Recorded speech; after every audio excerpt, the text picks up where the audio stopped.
Hello Mark, I'm Jessie from sophomore class. My student number is 53.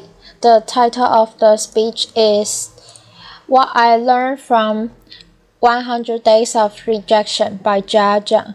When I was 6 years old, I received my gift. My first grade teacher had this brilliant idea. She wanted us to experience receiving gifts but also learning the virtue of complimenting each other.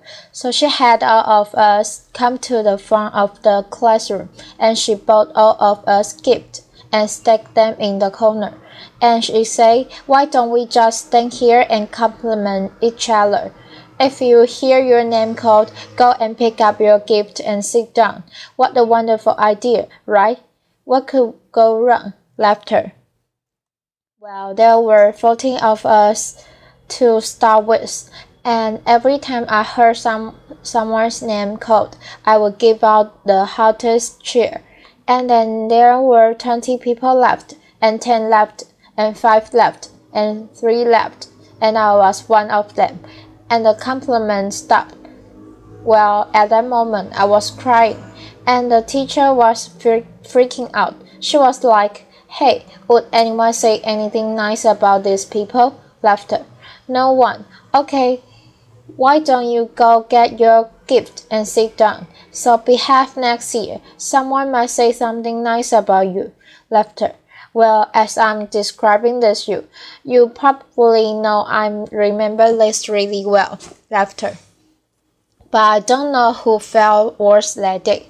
Was it me or the teacher? She must have realized that she turned a team-building event into a public roast for 6-year-olds. And without the humor. You know, when you see people get roasted on TV, it was funny. There was nothing funny about that day. So there was one version of me. I would die to avoid being in that situation again, to get rejected in public again. That's one version. Then fast forward 8 years, Bill Gates came to my hometown, Beijing, China, to speak, and I saw his message. I fell in love with that guy. I thought, wow, I know what I want to do now. That night, I wrote a letter to my family telling them, by age 25, I will build the biggest company in the world, and that company will buy Microsoft. Laughter. I totally embraced this idea of conquering the world, domination, right? And I didn't make this up. I did write that letter, and here it is. Laughter. You don't have to read this through. Laughter. This is also bad handwriting, but I did highlight some keywords. You get the idea. Laughter. So there was another version of me, one who will conquer the world. Well, then 2 years later, I was presented with the opportunity to come to the United States. I jumped on it because that was where Bill Gates lived, right? Laughter. I thought that was the start of my entrepreneur journey. Then fast forward another 14 years, I was 30. Nope, I didn't build that company. I didn't even start. I was actually a marketing manager for a Fortune 500 company, and I felt I was stuck. I was stagnant. Why is that? Where is that 14-year-old who wrote that letter? It's not because he didn't try. It's because every time I had a new idea, every time I wanted to try something new, even at work, I wanted to make a proposal. I wanted to speak up in front of people in a group. I felt there was this constant battle between the 14-year-old and the 6-year-old. One wanted to conquer the world, make a difference. Another was afraid of rejection. And every time that 6-year-old won. And this fear even persisted after I started my own company. I started my own company when I was 13. If you want to be Bill Gates, you've got to start sooner or later, right? When I was an entrepreneur, I was presented with an investment opportunity, and then I was turned down. and the rejection hurt me. It hurt me so bad that I wanted to quit right there. But then I thought, hey, would Bill Gates quit after a simple investment rejection? Would any successful entrepreneur quit like that? No way. And this is where it clicked for me. Okay, I can build a better company. I can build a better team or better product. But one thing for sure, I've got to be a better leader. I've got to be a better person. I cannot let that 6-year-old keep dictating my life anymore. I have to put him back in his place. So this is where I went online and looked for help. Google was my friend. Laughter. I searched, how do I overcome the fear of rejection? I came up with a bunch of psychology articles about where the fear and pain are coming from. Then I came up with a bunch of rah-rah inspirational articles about don't take it personally, just overcome it. Who doesn't know that? Laughter. But why was I still so scared? Then I found this website by luck. It's called rejectiontherapy.com. Laughter. Rejection therapy was this game invented by this Canadian entrepreneur. His name is Jason Comley, and basically the idea is for 13 days you go out and look for rejection, and every day get rejected at something, and then by the end you desensitize yourself from the pain. And I love that idea. Laughter. I say, you know what, I'm going to do this, and I will feel myself getting rejected 100 days, and I came up with my own rejection ideas, and I made a video blog out of it.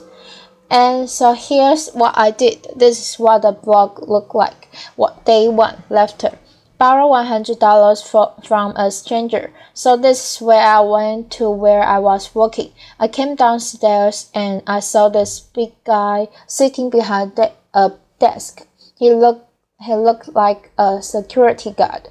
So I just approached him, and I was just walking, and that was the longest walk of my life. Hair on the back of my neck standing up. I was sweating and my heart was pounding, and I got there and said, "Hey sir, can I borrow $100 from you?" Laughter. And he looked up. He's like, "No, why?" And I just say, "No, I'm sorry." Then I turned around and I just ran. Laughter. I felt so embarrassed, but because I filmed myself, so that night I was watching myself getting rejected. I just saw how scared I was. I looked like this kid in The Sixth Sense. I saw dead people. Laughter. But then I saw this guy. He wasn't that menacing. He was a chubby, lovable guy, and he even asked me why. In fact, he invited me to explain myself, and I could have said many things. I could have explained. I could have negotiated. I didn't do any of that, and all I did was wrong. I felt, wow, this is like my microcosm of my life. Every time I felt the slightest rejection, I would just run as fast as I could. And you know what? The next day, no matter what happens, I'm not going to run. I will stay engaged. Day 2, request a burger refill. Laughter. It's when I went to a burger joint. I finished lunch and I went to the cashier and said, "Hi, can I get a burger refill?" Laughter. He was all confused, like, "What's a burger refill?" Laughter. I say, "Well, it's just like a drink refill but with a burger." And he said, "Sorry, we don't do burger refill, man." Laughter. So this is where rejection happened, and I could have run, but I stayed. I said, "Well, I love your burgers, I love your joint, and if you guys do a burger refill, I will love you guys more." Laughter. And he said, well, okay, I will tell my manager about it, and maybe we will do it. But sorry, we can't do this today. Then I left. And by the way, I don't think they've ever done burger refill. Laughter. I think they're still there. But the life and death feeling I was feeling the first time was no longer there, just because I stayed engaged, because I didn't run. I said, wow, great, I'm already learning things, great. And then day 3, getting Olympic donut. This is where my life was turned upside down. I went to Krispy Kreme. It's a donut shop in mainly the southeastern part of the United States. I'm sure they have some here too. And I went in. I said, can you make me donuts that look like Olympic symbols? Basically, you interlink 5 donuts together. I mean, there's no way they could say yes, right? The donut maker took me so seriously. Laughter. So she put out paper, started jotting down the colors and the rings, and it's like, how can I make this? And then 15 minutes later, she came out with a box that looked like Olympic rings, and I was so touched. I just couldn't believe it, and that video got over 5 million views on YouTube. The world couldn't believe that either. Laughter. Because of that, I was in newspapers, in talk shows, in everything, and I became famous. A lot of people started writing emails to me and saying, what you are doing is awesome. But fame and notoriety did not do anything to me. What I really wanted to do was learn and to change myself. So I turned the rest of my 100 days of rejection into this playground, into this research project. I wanted to see what I could learn. And then I learned a lot of things. I discovered so many secrets. For example, I found if I just don't run, if I got rejected, I could actually turn a no into yes, and the magic word is why. So one day I went to a stranger's house, and I had this flower in my hand, knocked on the door and said, hey, can I plant this flower in your backyard? Laughter. And he said no. But before he could leave, I said, hey, can I know why? And he said, well, I have this dog that will dig up anything I put in the backyard. I don't want to waste your flower. If you want to do this, go across the street and talk to Connie. She loves flowers. So that's what I did. I went across and knocked on Connie's door, and she was so happy to see me. Laughter. And then half an hour later, there was this flower in Connie's backyard. I'm sure it looks better now. Laughter. But had I left after the initial rejection, I would have thought, well, it's because the guy didn't trust me. It's because I was crazy, because I didn't dress up well, I didn't look good. It was none of those. It was because what I offered did not fit what he wanted, and he trusted me enough to offer me a referral. Using a sales term, I converted a referral. Then one day, and I also learned that I can actually say certain things and maximize my chance to get a yes. So for example, one day I went to a Starbucks and asked the manager, hey, can I be a Starbucks greeter? He was like, what's a Starbucks greeter? I said, do you know those Walmart greeters? Those people who say hi to you before you walk in the store and make sure you don't steal stuff. Basically, I want to give a Walmart experience to Starbucks customers. Laughter.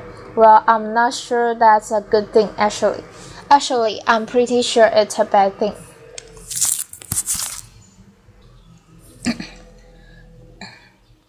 And he was like, oh yeah, this is how he looked. His name is Eric. And he was like, I'm not sure. This is how he was hearing me. Not sure. Then I asked him, is that weird? He's like, yeah, it's really weird, man. But as soon as he said that, his whole demeanor changed. It's as if he's putting out the dot on the floor, and he said, "Yeah, you can do this, just don't get too weird." Laughter. So for the next hour, I was the Starbucks greeter. I said hi to every customer that walked in and gave them holiday cheers. By the way, I don't know what your